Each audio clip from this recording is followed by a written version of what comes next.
بسم اللہ الرحمن الرحیم۔ السلام علیکم ورحمۃ اللہ وبرکاتہ۔ امید ہے ناظرین آپ سب صحت اور ایمان کی بہترین حالت میں ہوں گے۔ ناظرین آج ہم بات کریں گے سلطنت عثمانیہ کے جد امجد ارطغرل غازی کے متعلق۔ سلطنت عثمانیہ جو مسلمانوں کی حکمرانی میں ایک مثالی کردار جس نے ادا کیا، قرآن پاک میں اللہ رب العزت نے یہ قانون بھی بیان کر دیا کہ اے ایمان والو، اگر تم سچے مومن ہو تو تم ہی سرخرو ہوگے اور تم ہی حکمران بن کے رہو گے۔ اب سلطنت عثمانیہ اگرچہ اسے ختم ہوئے کو زیادہ عرصہ نہیں گزرا، لیکن اس حکومت میں جو 633 سال تک سلطنت عثمانیہ قائم رہی، ایک مسلمانوں کی تاریخ میں مثالی کردار ادا کیا۔ ناظرین ارطغرل غازی خلافت عثمانیہ کے بانی ہیں۔ آپ کی پیدائش 1191 عیسوی میں ہوئی اور وفات 1280 عیسوی میں ہوئی۔ ارطغرل غازی کے 3 بیٹے تھے، جن میں آپ کے سب سے چھوٹے بیٹے کا نام عثمان تھا۔ 1291 یعنی ارطغرل اپنے والد کے وفات کے 10 سال بعد خلافت عثمانیہ اسی بیٹے کے نام پر قائم کی گئی، لیکن خلافت کی بنیاد ارطغرل غازی رحمۃ اللہ علیہ رکھ کر گئے تھے۔ اس کے بعد اسی خلافت نے 1291 عیسوی سے لے کے 1924 تک تقریباً 633 سال تک ان ترکوں کی تلواروں نے امت مسلمہ کا دفاع کیا۔ ناظرین ارطغرل غازی کا خاندان وسط ایشیا سے آیا تھا اور ان کے جد امجد اوغوز خان کے 12 بیٹے تھے، جن سے یہ 12 قبیلے بنے اور جن میں ایک قبیلے کا نام کائی قبیلہ تھا، جس سے ارطغرل غازی تعلق رکھتے تھے۔ آپ کے والد کا نام سلیمان شاہ، آپ کے 3 بھائی اور آپ کی والدہ محترمہ کا نام حائمہ خاتون تھا، جو کہ پورے قبیلے کی والدہ سمجھی جاتی تھیں۔ آپ کا قبیلہ سب سے پہلے وسط ایشیا سے ایران اور پھر ایران سے اناتولیا آیا تھا۔ منگولوں کی یلغار سے بچنے کے لیے جہاں سلطان علاء الدین جو سلجوق سلطنت کے سلطان تھے، اور یہ سلجوق ترک سلطنت سلطان الپ ارسلان نے قائم کی تھی۔ سلطان الپ ارسلان تاریخ کی بہت بڑی شخصیت تھے اور اسی سلطنت کا آگے جا کے سلطان علاء الدین سربراہ بنے۔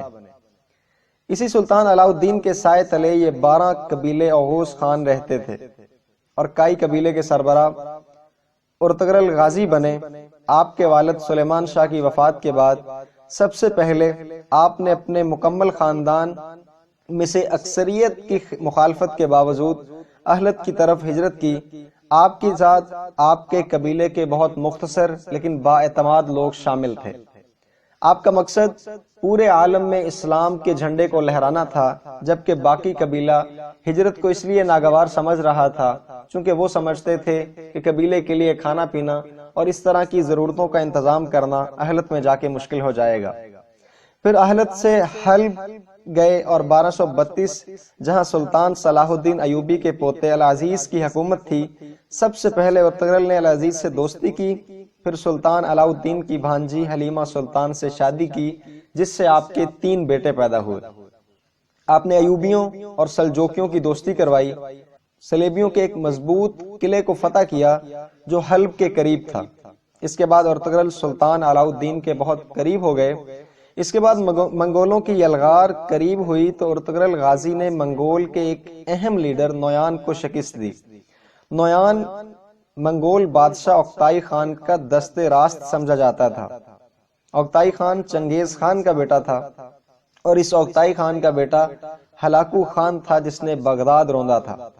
اور پھر ارطغرل غازی اپنے قبیلے کو لے کر سوغوت آئے، قسطنطنیہ کے قریب، اور پہلے وہاں باذنطینی حکومت کے ایک اہم قلعے کو فتح کیا اور یہی تمام ترک قبیلوں کو اکٹھا کیا۔ ناظرین سلطان علاء الدین کی وفات کے بعد ارطغرل غازی سلطان بن گئے۔ سلجوق ریاست کے اور اس کی نسل سے جا کے سلطان محمد فاتح تھے، اس نے 1453 میں جا کے قسطنطنیہ فتح کیا تھا اور اسی پہ حضور صلی اللہ علیہ وآلہ وسلم کی پیشن گوئی پوری ہوئی۔ تاریخ میں ارطغرل غازی جیسے جنگجو بہت کم ملتے ہیں، لیکن افسوس کہ ہماری نسل ایسے بہادروں اور جنگجوؤں سے ناواقف ہے۔ اسلام میں جتنے جنگجو گزرے ہیں، جس نے کچھ نہ کچھ اسلام کے لیے کیا ہو، ان کا ایک روحانی پہلو ضرور ہوتا ہے۔ ان کے پیچھے ضرور کسی نہ کسی روحانی شخصیت یعنی اللہ کے ولی ہوتے ہیں، جن کی ڈیوٹی اللہ پاک نے ان کی حوصلہ افزائی کے لیے لگائی ہوتی ہے۔ تاریخ اٹھا لیں، اسلام کے آغاز سے لے کے اب تک آج بھی اگر کوئی اسلام کے لیے، امت مسلمہ کے لیے کوئی ڈیوٹی کر رہا ہے تو ان کا کوئی نہ کوئی روحانی پہلو ضرور ہوگا۔ اس جنگجو ارطغرل غازی رحمۃ اللہ علیہ کے پیچھے اللہ پاک نے جن کی ڈیوٹی لگائی تھی وہ شیخ محی الدین ابن العربی تھے، جو اندلس سے ارطغرل غازی کی روحانی مدد کو پہنچے تھے۔ آپ صلی اللہ علیہ وآلہ وسلم نے ارشاد فرمایا کہ مومن کی فراست سے ڈرو کہ وہ اللہ کے نور سے دیکھتا ہے۔ یہ کوئی جذباتی یا مبالغہ آرائی نہیں، یہ سب وہی سمجھ سکتا ہے جس کو یہ روحانیت کا نور ملا ہو۔ آئندہ ملیں گے انشاءاللہ ایک نئے عنوان، ایک نئی ویڈیو کے ساتھ۔ تب تک کے لیے السلام علیکم ورحمۃ اللہ وبرکاتہ۔